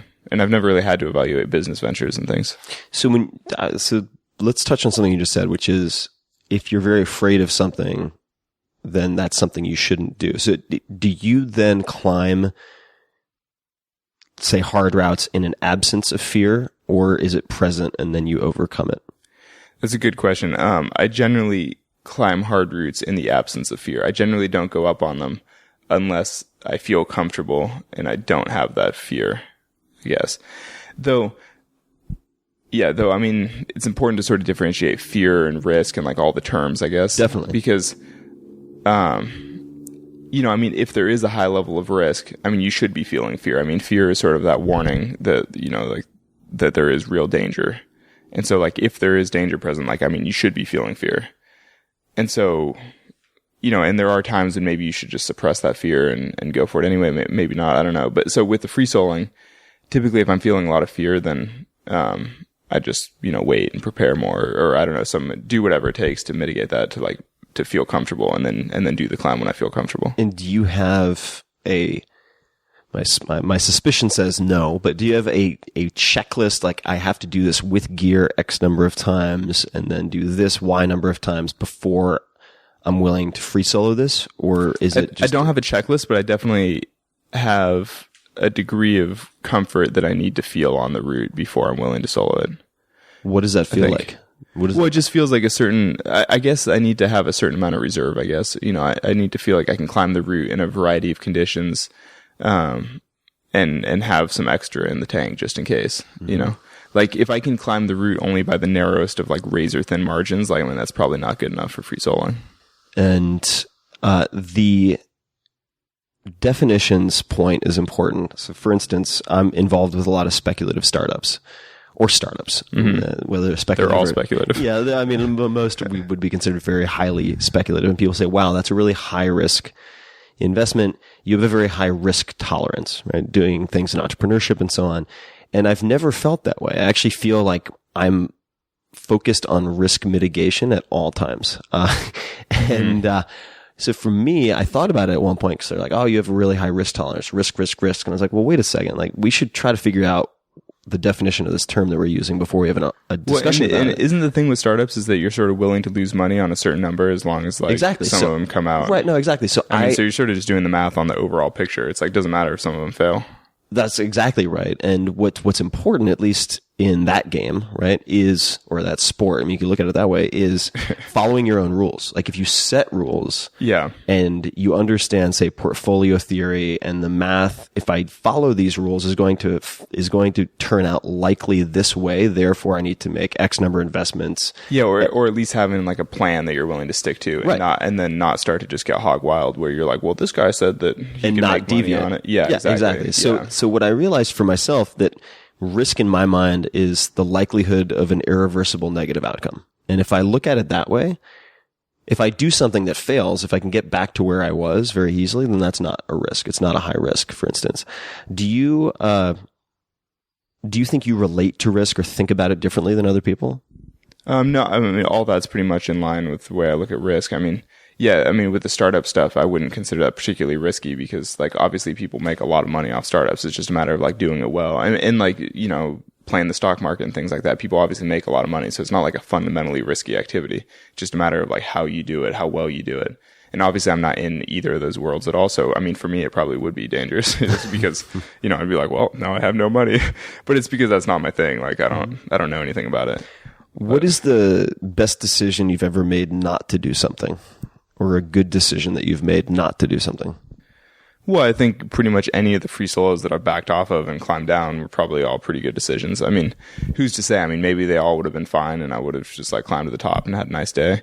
But, there's no point in second guessing that stuff. Yeah, I mean, if you're not psyched, you're not psyched. But I haven't had any like clear or like near misses where I decide not to climb something and then there's like a huge avalanche that sweeps the whole mountain and you're like, thank God I wasn't up there. You have a very minimalist lifestyle. What is something that you spent too much on but don't regret, or something that you spend too much on but don't regret, or a lot on? Too much is too judgmental. I don't know. I don't think it's too much, but when I bought noise canceling headphones, I was like, this seems really indulgent, but it made my life so much better. Like, I love traveling with noise canceling headphones. It's like my favorite possession, I think. How do you use them? I cancel noise with them. It's amazing. Do you use them all the time when you're traveling, or are they specific? Like in the airport and on the plane, I pretty much have noise canceling headphones on the whole time. I love it. I'll just like listen to soft music and like read my book or work on my computer, do whatever, just hang out. But I just like love not having all the crazy bustly noise around me the whole time. What type of music do you listen to most often when you're flying? Flying, I do a lot of soundtracks. Like, so it's sort of like classically type music, but, you know, set to Indiana Jones, let's say, or whatever. Braveheart. Yeah, exactly. Actually, I've never done the Braveheart soundtrack, but like Last of the Mohicans is a favorite. That's It's a great soundtrack. Yeah. Do you ever climb to music? I'll do easy climbing to music for sure. I normally just have my phone in my pocket and we'll just blast it like, you know, stereo style. But that's only if I'm climbing something where there's nobody around. And because I think it's super annoying when you like hike up to people on a trail with like a boombox going, because obviously it's like diminishing their outdoor experience. What do you, in those cases, what type of music do you listen to? I pretty much only listen to like modern rock, like hate rock and stuff. Like what? I said, like what kind of bands or something? Yeah, what kind of bands? Oh, I don't know. Like, I was listening to like Bad Religion. We listened to Metallica last night on the drive and like, you know, I don't know, Chevelle or, you know, Tool or random, whatever. What is something that people, and this is in quotes, know about you that is wrong? I don't know. I mean, I think a lot of people, I mean, certainly online commentary, a lot of people think I have a death wish or like have never experienced fear or like just don't care about my safety. I mean, the thing is that if you just watch YouTube videos, you get the impression that I just like walk up to a wall and climb it. And like you sort of miss the 20 years of climbing culture that's behind it. You know, the fact that that there's a huge history behind all these routes and I know a lot about them and I have tons of friends that have climbed them and I could like recite half the moves on them from memory. You know what I mean? Like there's a ton that goes into it that people like don't see in a 3-minute YouTube short. And you know, yeah. Well, it's kind of like, you know, I had Laird Hamilton on the podcast, right? The sort of undisputed king of big wave surfing. And people would, it's funny how people look at that and they have a different judgment than when they look at you on a wall. Even though in practical terms, you think? I mean, don't people look at his big wave surf and be like, that guy's crazy. He has a death wish. Well, because I kind of do. I'm like, that stuff looks insane to me. So I think that it's slightly the frequency with which I hear people say that is different because they look at a wall and they're like, oh, I could climb up things. But they look at a 100-foot wave and somebody getting towed in on a jet ski and they're like, I wouldn't even be able to stand up on the board while getting pulled on a jet ski. Therefore, assumption. What do you think of, say, free divers who try to break records in free diving? I mean, I don't know much about it, but it does seem like it's one of the riskiest sports in the world. I mean, more people die doing that than virtually anything else. Yeah. I mean, it kind of goes with wingsuiting or something where like, you know, it's fair to say that it actually is quite risky because people do actually die all the time doing it. Have you ever done any wingsuit stuff? No, I did my AFF, so I like learned how to parachute out of a plane.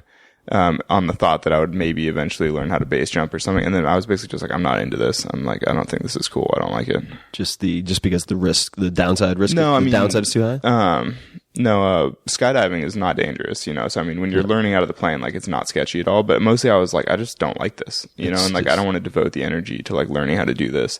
And I sort of realized how much it would take for me to feel comfortable doing that. And I was like, this is just dumb. I'm not into it. Yeah. And then as it turns out, you know, like one of my good friends and climbing partners died wingsuiting. And then last year, notably Dean Potter died wingsuiting.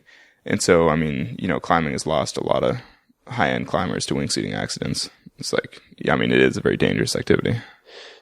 You mentioned Dean Potter. Do you, I think when I hear his name, I also associate it with slacklining. Exactly. Slacklining.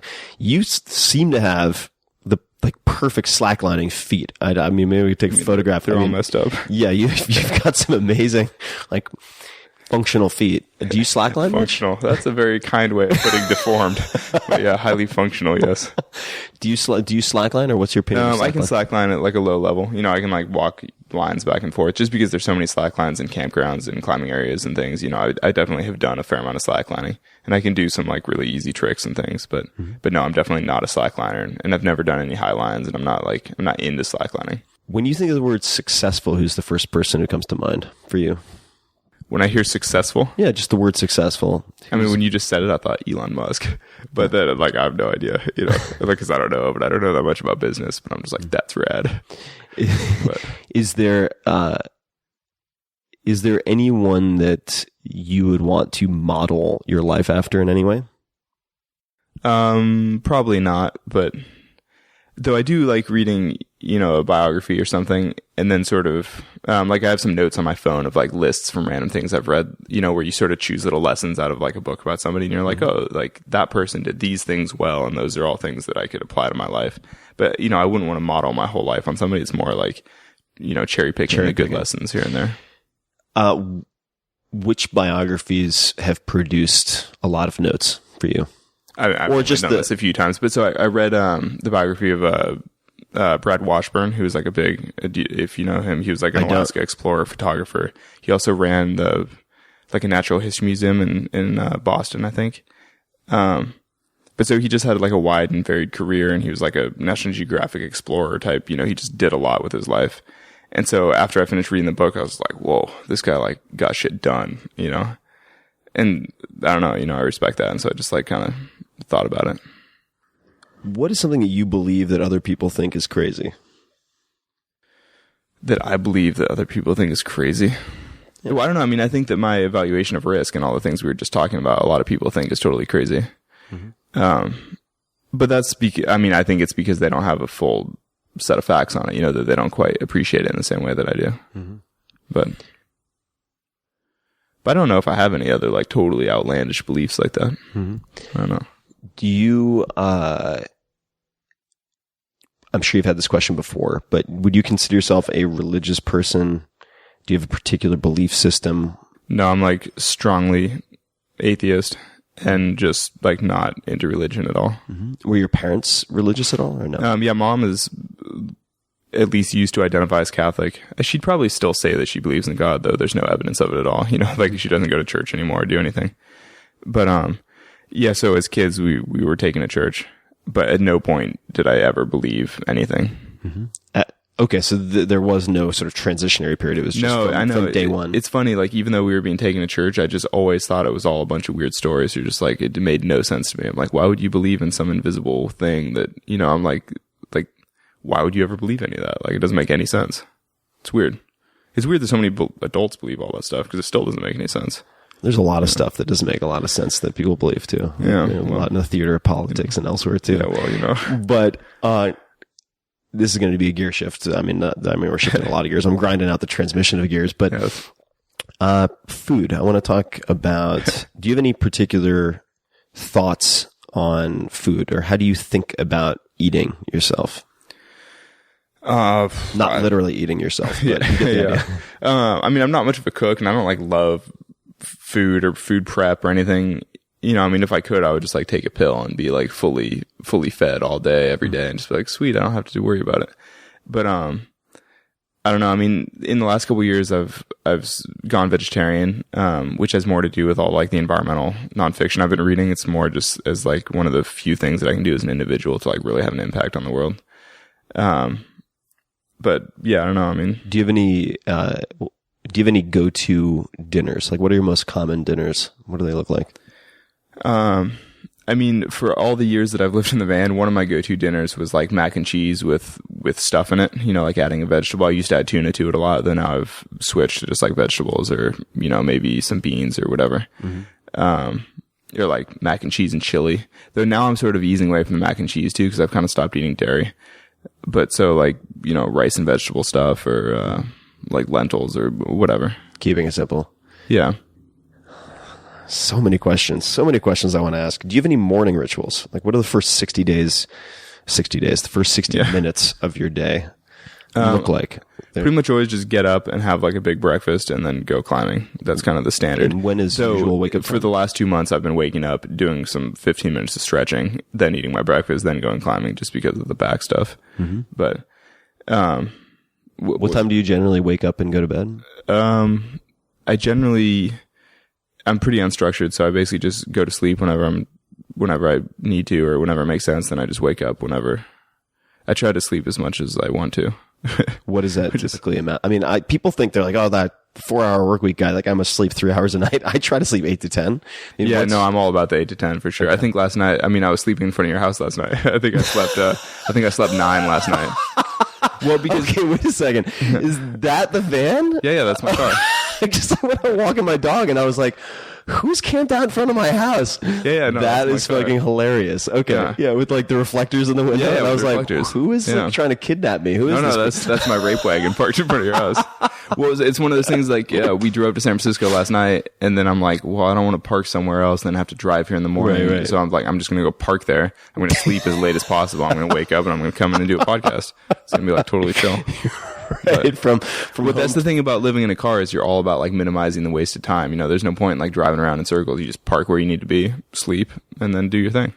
That's awesome. amazing. All right. So and the thing is, and I've lived in a van for like 10 years now, it starts to become routine. It's like hard to imagine like going to a hotel, moving all your shit into a room, moving it back into your car later, moving the car. You're just like, what a waste of time. I just want to like park where I need to be.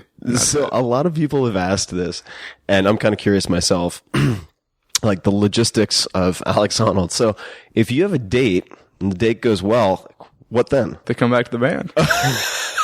I mean, it's a nice van. It's like you call it a little mini home or whatever. What micro home stuff or what's it called? Little tiny houses. homes. Yeah, tiny home. Got a bunch of tiny home books right over there. There you go. See, I have one out front. Yeah. It's a tiny little home. So now before you go out on the date, you're like, just in case this goes well, do you put out like some rose petals in a bowl of water, or like? No, preferably go back to their place. It's like a little classier.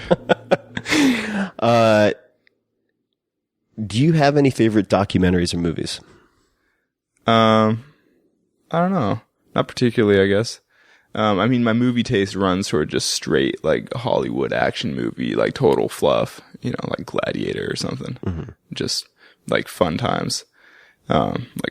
Yeah. Roger. All right. We'll keep that at that. It's all pretty, it's all just pretty, like, unimpressive. But it's kind of because, like, movies, because I do a lot of, like, reading nonfiction and stuff. Mm-hmm. I feel like movies fill the fluff category. Like, I hate heavy nonfiction, or, like, heavy documentary type films. I just, like, fall asleep to that stuff. Just too much thinking after all the nonfiction like, computing. What movies have you seen the greatest number of times? Is there anything you've watched, like, over and over again?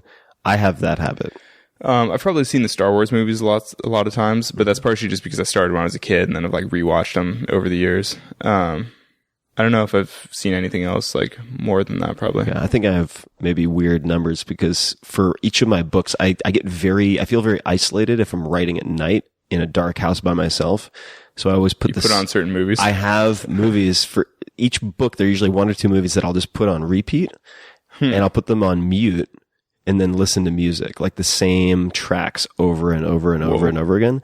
Your brain might be like hardwired in some weird ways here. Well, that's definitely true. But that's getting tweaky. I got the same music. I had a recommendation from this, very, very, very, brilliant and capable entrepreneur named Matt Mullenweg, who's a great coder. And he listens to the same single track over and over again, almost like a noise machine when he's coding. And I thought, okay, well, I'll try that with writing. And it worked really, really well. But the movies end up being really weird because...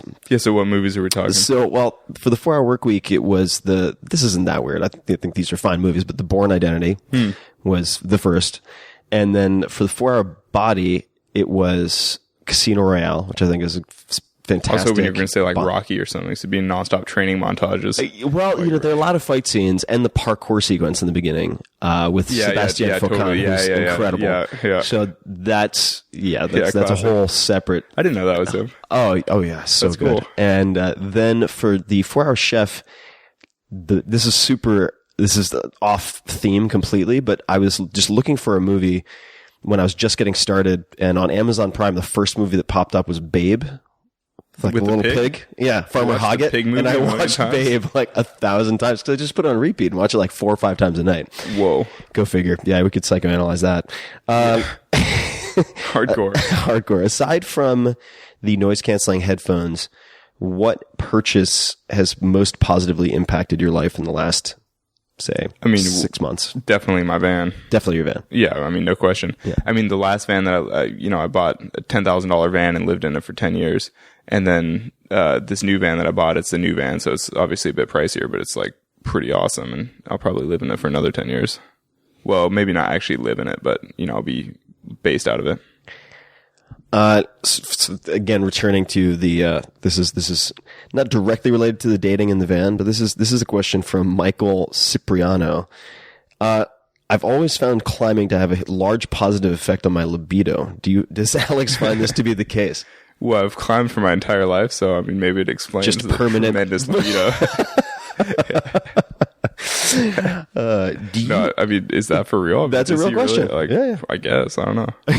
But I mean, that's probably true of anybody who's like staying active and staying fit. And, you're just like, it's the way your body's supposed to work. Yeah. Are there ways that you've seen lessons learned or skills developed in climbing translate to other parts of your life? And if so, are there any particular examples come to mind?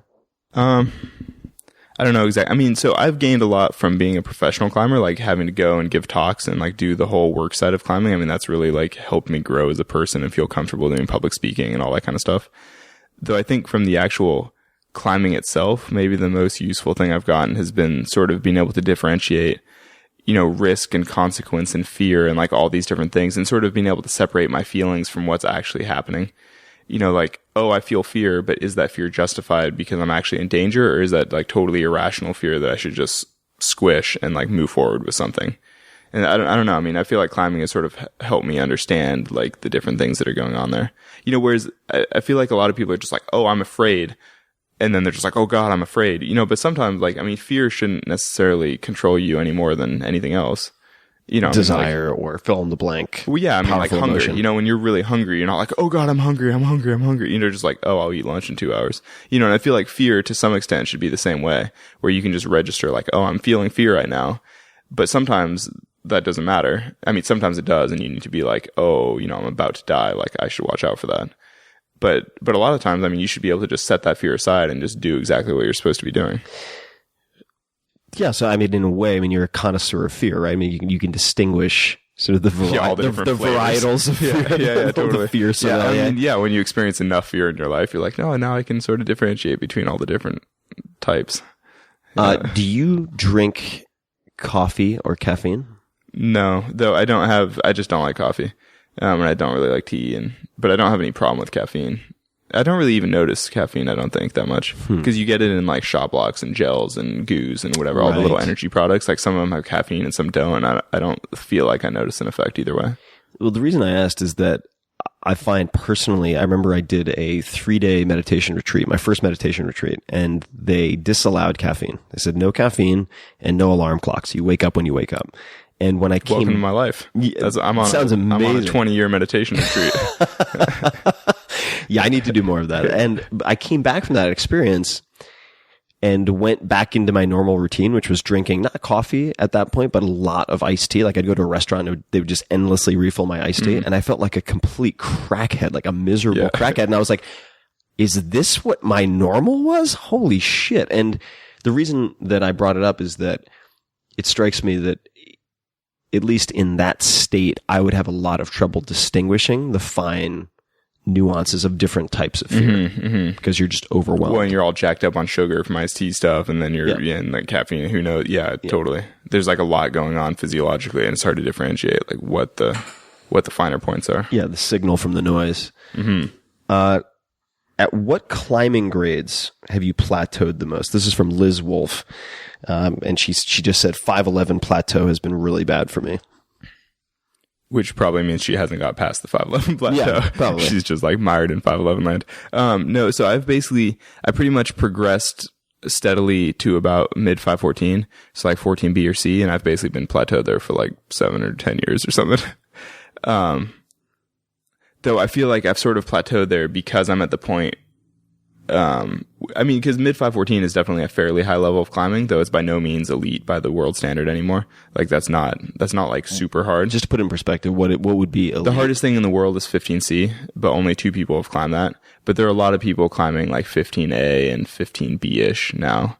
And so climbing like 14B or C is like, you know, respectable, but a lot of people can do that like first try, not a lot, but a handful of people can climb that first try, no problem. It's like trivial for them. So, you know, I mean, it's by no means world standard, but you know, it's solid.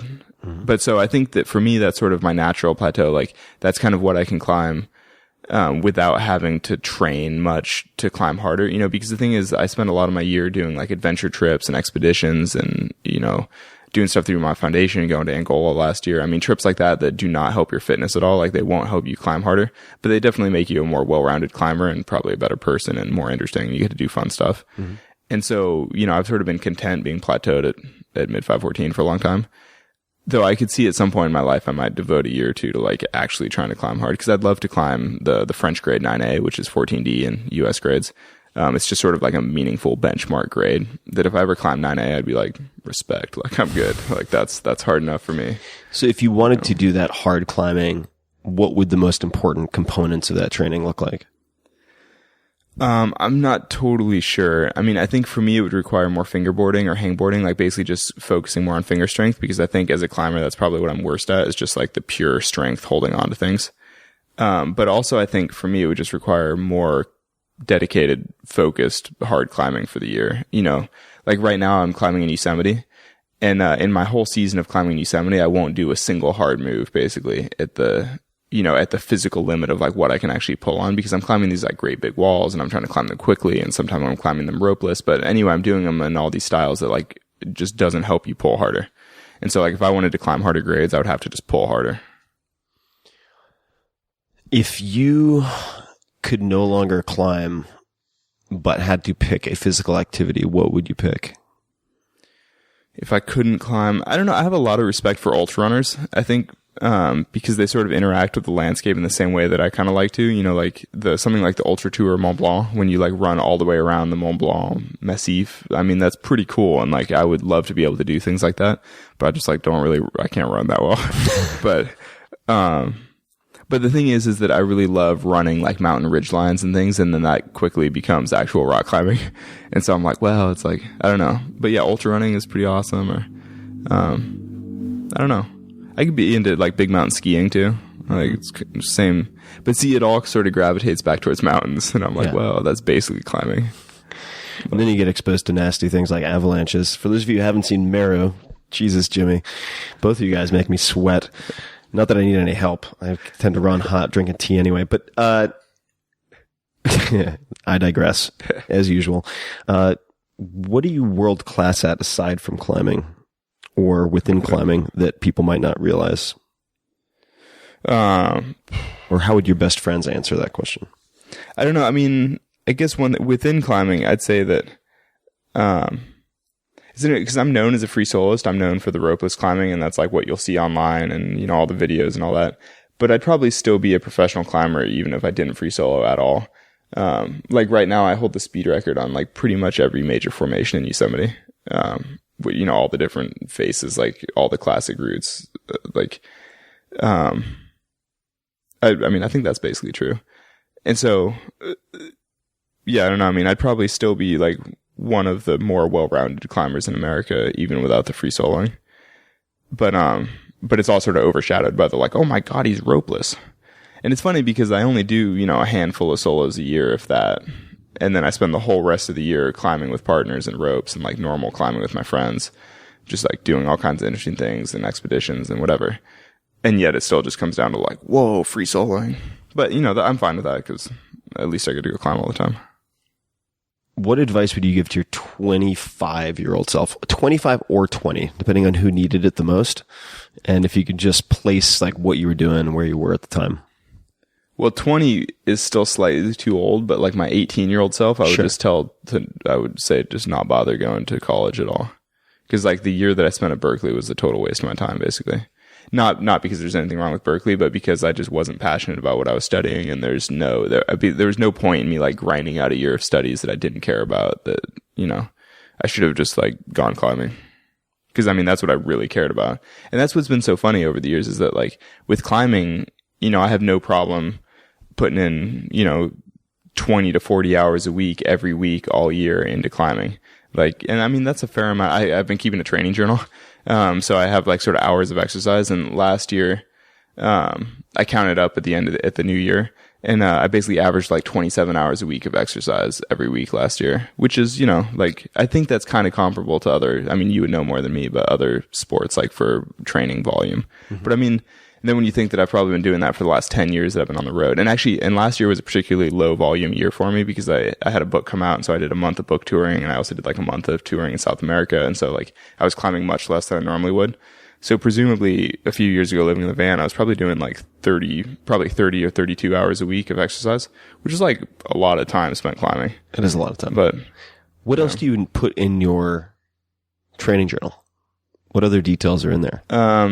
It's one line. I do one line, hours of exercise, one line, any additional like strength training type stuff or like the stretching I've been doing recently. And then one line diet, which is like ate well, ate poorly, ate so-so, or like, you know, too many cookies, like whatever, things like that. Do you go back? Do you eat a lot of cookies? Sometimes I have an unfortunate problem. What's your go-to cookie? Just chocolate chip cookies, like straight. Yeah. Yeah, I can eat a lot of cookies. Yeah, well, When the that's time probably the comes. only thing that not athletically, that we share in common. Oh yeah, do you go big on the I cookies? do. Yeah, there are I see these. you looking towards your kitchen. Oh, well, I was looking. I have this like secret stash. I have to keep it out of sight. Yeah. There are these chocolate chip cookies that are actually from Long Island Tate's. I think they are. There's Well, somebody's you have, like, nodding over there. special imported chocolate chip cookies. Well, originally from Long Island, and they're chocolate chip cookies. And then there are these. I think they're gluten-free ginger cookies, and I can't have those in my house, or I will demolish the. That's my thing with entire desserts dinner. too, is that I don't really buy dessert much, because if I buy it, I just eat it all immediately. Like, I'm terrible with moderation. So I generally don't have any dessert in the van, and then when I do, I just eat it all. But that's all right. If you were to, I know this is a bit of a reach, but you're 30 now. Let's say your idealized 40-year-old self, right? What advice do you think that 40-year-old would give you now?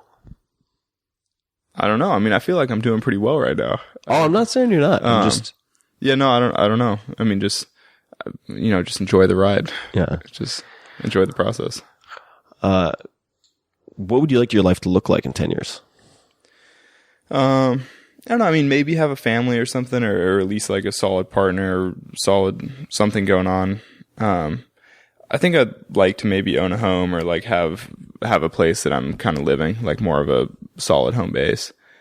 Just because like living in a van is great, but at a certain point you're like, man, it's nice to have like a bathroom, but having like a shower and things. So how do you deal with that, actually? Now that because Well, it's- that's why when I it's came not- into your house, I used your bathroom. Oh, That's got it. it. Yeah. But like last night, you're like, oh man, I had too much water. Well, I have a pee bottle. I mean, I've used a bottle forever. And actually, the thing is, when you get used to using a pee bottle all the time, like when I pull into a grocery store or something, I always just like pee in my bottle before I go into, because you're like, why would I ever go and find some like dank public bathroom when like I can just use my bottle? So totally cool. do you have is it a disposable pee bottle? Like it's No, whatever. it's like I use Like a Nalgene? I use like a 2-liter bottle, just like some random plastic bottle. Got And I it. basically use it over and over until it's like, this is repulsive, and then I recycle it, and then I move on to another. But it's actually kind of this natural, it's like a natural life cycle, because I'll use the same water bottle for climbing. It'll just be like some random 2-liter bottle that's in my bag for like months. But then eventually it starts to get disgusting, or just kind of, a little gross. And so then I'm like, well, that becomes the pee bottle. And then I get another bottle. It's like the 4-month cycle on my bottles, Do you label them, or do you just but know with a by pee smell? bottle, yeah, with a pee bottle, you just know, like, when you open the bottle, you're like, oh, I shouldn't drink this. But also I have systems with like where things go, and I'm never going to accidentally like drink my pee bottle. Do people visit you in your van, like hang out in your van, aside from the dates? Yeah, no, I mean, friends hang out in my van for sure. I mean, a lot of my climbing friends would be staying in a tent normally, or staying wherever. So, I mean, for them, it's a big step up to hang out in the van. It's like climate controlled. It's like sheltered. You can cook on a nice stove. It's lit. I mean, it's a nice place to hang out in the evenings. If you could have one billboard with anything on it, what would it say? Or what would you put on it? So you can give a message to the world. Oh, I don't know. I mean, like, just like, I don't know, environmental propaganda or something. Or like, the meat stuff. I'm like pretty stoked on all the vegetarian type of stuff now, just because it's such an easy way to minimize your impact on the planet. And it's just, I mean, it just solves so many different environmental issues. But, I don't know. But the thing is, a billboard is not the best way to just say, don't eat meat, because it's like, it's obviously a lot more complicated than that, and nobody's going to read that and be like, oh, okay, I'll stop. Right. It's like, Requires more of a conversation. yeah, I mean, it requires like a whole, and even then it's like, it's not to say that like meat is fundamentally bad. It's like how you get it, where it's from, what you're supporting. I mean, it's like a whole Feedlot versus this versus that. Yeah. I mean, even that's like really complicated. Yeah. Because there are places in the world where it makes sense to raise animals, because like you can't raise anything else, you can't grow crops, Yeah. whatever. And so, What have you changed your mind about in the last few years, if anything? I mean, the first thing that comes to mind is like, in high school, I was reading a bunch of Ayn Rand, whatever, like objectivist, all super black and white, basically like F the poor, people should work harder, they should try harder. And now as a 30-year-old, I'm basically like all about trying to help the poor, trying to help the planet in different ways, trying to make the world a better place. It's like full 180 from, the black and white that I was into in high school. And then, yeah, I mean, I've had massive changes on all those kinds of things. I mean, I used to be way more harsh, and like my political views are like way further left now. I'm just way more, I'm a lot more compassionate now, I feel like. Though it's funny, not so much on a personal level, because I don't really care, but on like a societal level, I'm a lot more compassionate. That's what I'm saying. All right, I can't let that one go right away. So, well, because I was like, I can't self-describe as compassionate because none of my friends would agree, because the thing is, I'm not like nice to like my friends, or on like a one-on-one level, I'm not like a super kind person, I don't think. But definitely in the grander sense, I'm trying to I aspire to make the world a better place and like a more just world, on the macro level. Yeah, exactly. So at a high level. So if I took, say, a couple of your closest friends and gave them a bottle or two of wine, we're just hanging out, how would they describe you? Oh, I don't know. If you had to guess, I shudder to think. Well, the thing, I'm pretty frank, I think, and so people can, I think I can kind of be a dick sometimes, and though I just consider that being very honest, keeping it real. But, yeah, I'm just keeping it real. No, I'd like to think that my friends would still call me a good person. That I'm still trying to. I'm doing my best. But, do you have any? We're going to wrap up here. Any ask or request for my audience? And that could be something you want them to think about, something you would like them to try, something you'd like them to do. I feel like they're all MMA fighters. I'd ask them not to beat me up ever, please. They're not all MMA fighters. I assure you. I don't know. Do something positive in the world. Yeah. Not a bad place to wrap up. Where can people find more of you online? Best place to say hello, see what you're up to. My most personal outlet is probably my Facebook fan page. I'm like constantly posting stuff that I care about, and it's all managed by me. And so it's just like me posting articles that I think are interesting. It's kind of like a combination of the climbing stuff that I'm into and then like the environmental stuff that I'm into. Basically, I post the environmental stuff is all the stuff I care about, and then I post just enough climbing so that everyone doesn't leave. And is that what is the URL for that? And I'll put this in the show notes. It's just facebook.com/Alex Honnold, I think. Okay, but if you just search for it, it's like a fan page. It's like several 100,000 people or whatever. HONNOLD. Yeah. Well, Alex, I really appreciate you taking the time. I've been hoping to meet you for a long time, given that we're not that far apart. Oftentimes with Yosemite. So yeah, it's surprising. This has been fun, and once I fix my elbows, maybe I'll see if I can tackle a V0 or two, and maybe actually get outdoors, which I would enjoy. Nice. So I will hopefully do more than a 3-day meditation retreat. Given that you've been doing it for 20 years, I think I might extend my ambition a little bit. Thanks very much. I really appreciate it. No, thanks for having me. Pleasure. And everybody listening, for show notes, links to everything that we talked about, please just go to 4hourworkweek.com/podcast. And until next time, as always, thank you for listening.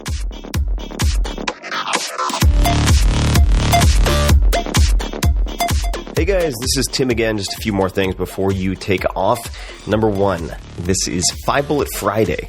Do you want to get a short email from me? Would you enjoy getting a short email from me every Friday that provides a little morsel of fun before the weekend? And 5 Bullet Friday is a very short email where I share the coolest things I've found or that I've been pondering over the week. That could include favorite new albums that I've discovered. It could include gizmos and gadgets and all sorts of weird shit that I've somehow dug up in the world of the esoteric as I do. It could include favorite articles that I've read and that I've shared with my close friends, for instance. And it's very short. It's just a little tiny bite of goodness before you head off for the weekend. So if you want to receive that, check it out. Just go to 4hourworkweek.com. That's 4hourworkweek.com, all spelled out, and just drop in your email, and you will get the very next one. And if you sign up, I hope you enjoy it.